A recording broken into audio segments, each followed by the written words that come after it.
মুসলিম, আপনি শুয়োর খাওয়াই জোর করে খেয়ে নেবেন আপনি। আমি যদি এখানে ধর্ম তুলি, আপনি একজন মুসলিম হয়ে আপনি আমাকে বিফ খাইয়ে দিয়েছেন। কি দরকার দাদা এইভাবে ধর্ম তুলে বিফ খাওয়া নিয়ে ঝামেলা করে চ্যানেলে রিচ তোলা? সোশ্যাল মিডিয়ায় ভেসে থাকার সুযোগ নিতে অসভ্যতা করছিল। हमने एक ही ऑर्डर किया था। इस शहर को ये हुआ क्या? क्या मजाक चल कहीं रहा राख है तो कहीं धुआं धुआं। क्यों कोई कुछ नहीं बोलता?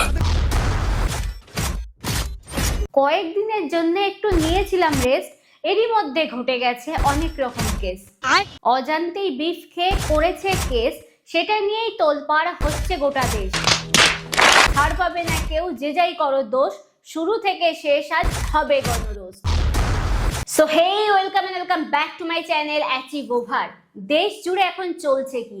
শিক্ষা নিয়ে রাজনীতি, ধর্ম নিয়ে লড়াই আর বেকারত্বের হাহাকার। আমাদের পিঠ এবং পেট সবকিছু দেওয়ালে ঠেকে গেছে বলে আজকে আমরা পেটের জন্য থালা হাতে বেরিয়েছি এবং পিঠ দেওয়ালে ঠেকে গেছে বলে আমরা রাস্তায় নেমেছি। সময়ও দুর্নীতি হয়েছিল, এবারও হয়েছে। এত বছর পরে 29 বছর জীবনের শেষ সময় এসে আর আমরা কি দাঁড়াতে পারি? আর এরই মাঝে ঘটছে এমন কিছু ঘটনা যা অত্যন্ত লজ্জার। তিনি মাটন বলেছিলেন, আপনি বিফটা কি কানে কিভাবে শুনলেন? আপনি বিফ আমরা খেয়েও নিলাম।